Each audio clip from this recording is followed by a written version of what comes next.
Hi friends, this is Jamie. Welcome to my channel. Today I am going to be working on a page in this book. It's an Alice in Wonderland page. I already have marker based this, and I am going to work on shading and bringing this image to life. And I thought while I do this, I would work on I would do my Alice in Wonderland tag questions for the hashtag that we're doing in November. I wanted to do this earlier, but I couldn't. So the hashtag that is going on in November is NOV Mad Tea Party 2024. So you can color any Alice in Wonderland inspired page. And we created some questions, some Alice in Wonderland tag questions for this hashtag, just because it would be a fun thing to do. And I know November's almost over. It is actually Thanksgiving Day here in the US, and we only have a few more days left, and then we're going into December. But if you are interested and want to do these questions, feel free to do them. If you don't want to and you just want to listen to my answers, that works too. I will put the questions down in the description box below. So we'll just get started. This is basically, I divided them up into questions that are kind of about the Alice in Wonderland movie, which is the Disney movie, and then questions about your own Wonderland. And I thought this would be fun for anybody that likes Alice in Wonderland. The first question is, who is your favorite character in Alice in Wonderland and why? So, after debating about all of this, I think I would have to go with, I think I like the rabbit, the white rabbit that says he's late, the best. But I do have a soft spot for the Mad Hatter because of the live action Alice in Wonderlands with Johnny Depp. Because I just think he's hilarious. But if I was to go with the cartoon, I'd probably go with the White Rabbit because he seems so worried and needs to be on time, and you just can't be late, and he's not a bad guy, and he's not really like pro good guy. He's just like a worrier, and I feel like he could be most relatable to me. I don't know. I just like him. The next question is, what did you think of the Queen of Hearts? So the Queen of Hearts is basically the bad guy of the story, and I think she is hot-tempered. And if you've seen the live action the movie, the Queen of Hearts has a very big head, and maybe maybe her temper sets off the head to get bigger. So I don't know, but she always assumes that everybody's out to get her, and then she just says off with their heads. So I think that the Queen of Hearts is kind of hot-tempered, if that makes sense. The next question is, how long do you think Alice was asleep for? So if you have seen any of the Alice in Wonderland movies, you know that Alice falls asleep and then she dreams of Wonderland. And since it's kind of going on for quite some time, it seems like I want to say that it's one of those things like a blink of an eye. Kind of like when you go in for anesthesia. You fall asleep and it's been 3 hours, but to you, it feels like a brief minute. So I don't think she was asleep that long to create Wonderland. At least that's what I think. But then maybe she was. Who knows? I don't think it was that long. Maybe 30 minutes? My guess, I don't know. What game was the Queen of Hearts playing when she met Alice? I know this one. This is she was playing croquet, and for the mallets, they used flamingos, and for the balls, they used hedgehogs. And they were different colors in the cartoon movie. The next question is, what did the flowers think Alice was? The flowers thought, at first they asked what type of flower Alice was. And she said, she's not a flower, she's an Alice. And then they go, oh, that's exactly what a weed would say. So they think she's a weed. And then they kind of kick her out of the flower garden. The last, Alice movie question is, when Alice met Tweedledee and Tweedledum, which are the twins, what tale did they tell her? And the tale that they told her was, there's two titles. It could be the Walrus and the Carpenter, or the Curious Little Oysters. And basically, it's kind of like Curiosity Killed the Cat type of story. The oysters left the sea because of persuasion from the walrus, and the walrus and the carpenter were friends, and basically they should have stayed and listened to the mama oyster or the grandmother oyster, but they didn't. And what ended up happening is the walrus ended up eating all of them when the carpenter had his back turned. And then the carpenter got mad and then was after the walrus. So, yeah, that's the story they told Alice when they first meet her. The next questions are like in your own personal wonderland. So these ones, you don't have to have seen the movie or anything to know the answers. If you had your own wonderland, what kind of characters would you like to meet? This is a question that Meg from Meg's Coloring Corner thought up. And I think if I had my own wonderland, I don't think it would be like Alice's.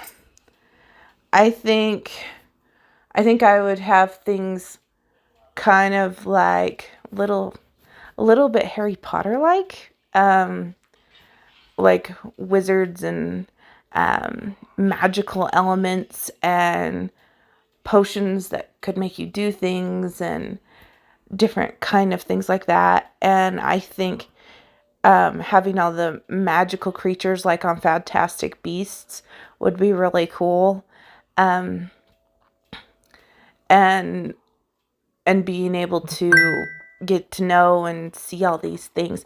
I don't think any of my creatures would talk. I mean, I guess Dobie talks, and he's not really a wizard or a human.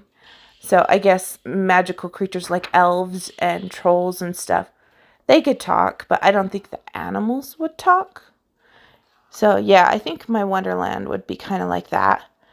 The next question is, what kind of things made you curious as a kid and now as an adult? When I was a kid, things that made me curious were the things that were unseen. Like when I would see something, like if you'd go on a nature hike and you'd see like a little crack in a mountain and it was like kind of like a cave, I would be curious, like, what do you think's in there? Do you think there's a treasure? Do you think that's full of bats? Do you think it's just a giant hole? And then, like, people would tell you, well, this is what's in there. I couldn't just go off of what someone told me. I really wanted to know what was in there. Was I ever brave enough to go in there and look? No. But I still wondered about it.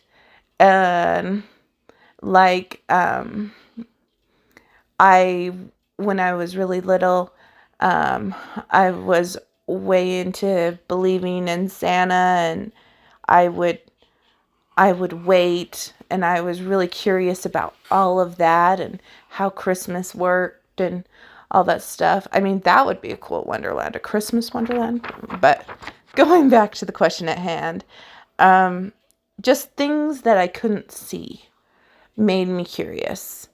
and things that you had to like guess and the unknown. And as an adult, I still have a little bit of that same curiosity, but I kind of have learned sometimes curiosity kills the cat, just like those little oysters. So I try to be a little careful, but I guess it depends on what I'm curious about. If I'm curious about how something works and I know it's not going to hurt me, then I will try it. Or if I'm curious about something, how it tastes, like a new food, I'll try it, You can always try it and spit it out if you don't like it, type of a thing. The next question is, if you had a drink me bottle and an eat me cake like in Alice in Wonderland, what would happen if you drank it or ate it in your Wonderland? And what I think as an adult, and would you do it? It would be cool if one of those things helped you lose weight, because I'm not like a skinny mini, and it would be cool if they had one of those things that could help you lose weight. So you didn't have to focus on over exercising and going on crash diets and a million different things. That would be awesome. And then that one would be the eat me cake. And then the drink me, I would love it if you drank it and could take your stress away. That would be wonderful. I would have tons of those drink me bottles. The next question is, have you ever had tea? If so, what is your favorite kind and how do you take it? I have had herbal teas, and they usually are associated when I'm sick. So to me, when I have a tea, it's associated when I'm sick. So I don't drink tea very much, and I don't really care for it, to be honest.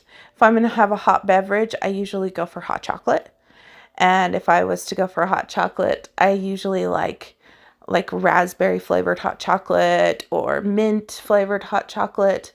And you got to have like a creamer in there to make it extra smooth and creamy and just delicious. Yeah. The next question I have here is, if you were in Alice's place, if you were Alice, how would you react to falling down the rabbit hole? Would you be brave enough to face your own fears? Oh, like I said about the cave thing, I was never ever brave to look in there and do it. But I think if I fell down the hole, first off, someone would have to push me or I'd have to slip and fall, because I wouldn't voluntarily jump in a rabbit hole. And if I was going down and seeing all that stuff and just the world was going bonkers down this hole, I probably would be terrified, especially if I was alone. Now, if I was with someone, I think my mama bear instinct would come out and I would be trying to protect the other individual and make them so they weren't scared or worried. I think that's what happens when I go on a plane. Getting on a plane gives me anxiety, but if someone else is with me and they're having a harder time than me, I can turn my focus to the other person and help them, and it calms me down because it's distracting me from what's going on. And the follow-up question was that, would you be brave enough to face your fears? I would be scared to face my fears of going down the hole, but sometimes you have no choice in life and you have to just look at your fears in the face and just do it. But I would be afraid, but sometimes you have to conquer your fears to be braver and a stronger individual, is my feelings on it. All right, next question. Who told you stories when you were young? What types of stories did they tell? So, my mom and my grandma They both told me stories when I was a young girl, and we read many storybooks, so many golden books, and just different books that we got at the library, and Curious George, and just all these different things, and lots of tales that are like nursery rhyme type tales. But my mom and my grandma were also really good at just telling me stories that they made up themselves. And those were usually the funnest ones. One of the stories that I like to tell my own children is we like to do the stories where you switch off, where you start a story and then you have the other one, meaning your child, take from there. Like you start, once upon a time, there was a so-and-so and so-and-so, and then you say, okay, it's your turn. And then they tell their little part. So it kind of morphs into its own really funny, kooky story. And we really get a kick out of it and have a fun time. And we do that at bedtime, and that's fun. The last question is, would you celebrate a very merry unbirthday? So, very merry unbirthday means that's what they celebrate in the movie Alice in Wonderland. The Mad Hatter and the March Hare sing a very merry unbirthday because that's what they do at the tea party. And they give Alice that cake, and she blows it out and stuff, and it's just fun and a fun celebration. I think it would be fun to celebrate that a couple times a year, just to have a reason to have a party, and it not be anybody's birthday, because everybody's special in their own way, and you may not be able to celebrate someone's birthday on their birthday because of schedule conflict or just life. So I think it's important to celebrate life. And if you do that with a unbirthday, I think that's great. I mean, I have special needs kids, and I feel that every day should be you need to find something to celebrate, because you don't know how long they'll be here, and I feel like that's a good thing. Sorry, guys. Yeah. So any reason to have a celebration is a good reason to have a celebration, even if it's something small. But yeah, sorry, I teared up on there.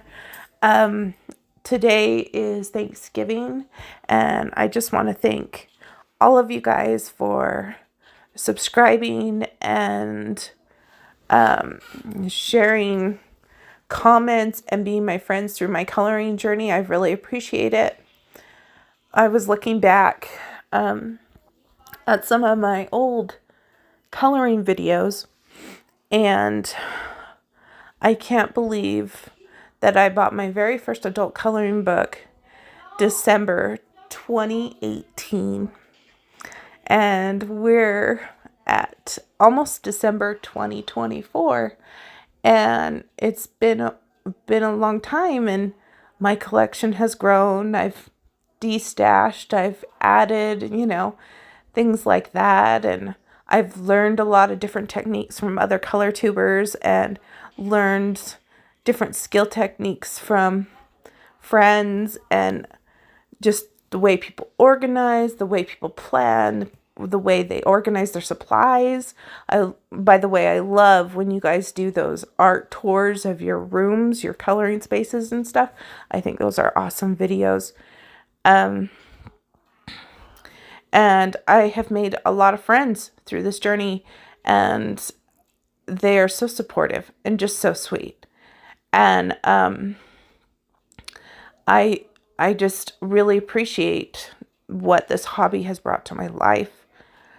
It definitely has helped me through some major, sorry, I'm trying not to cry, some major mental health hurdles that I've had to go through. And I wouldn't be where I am today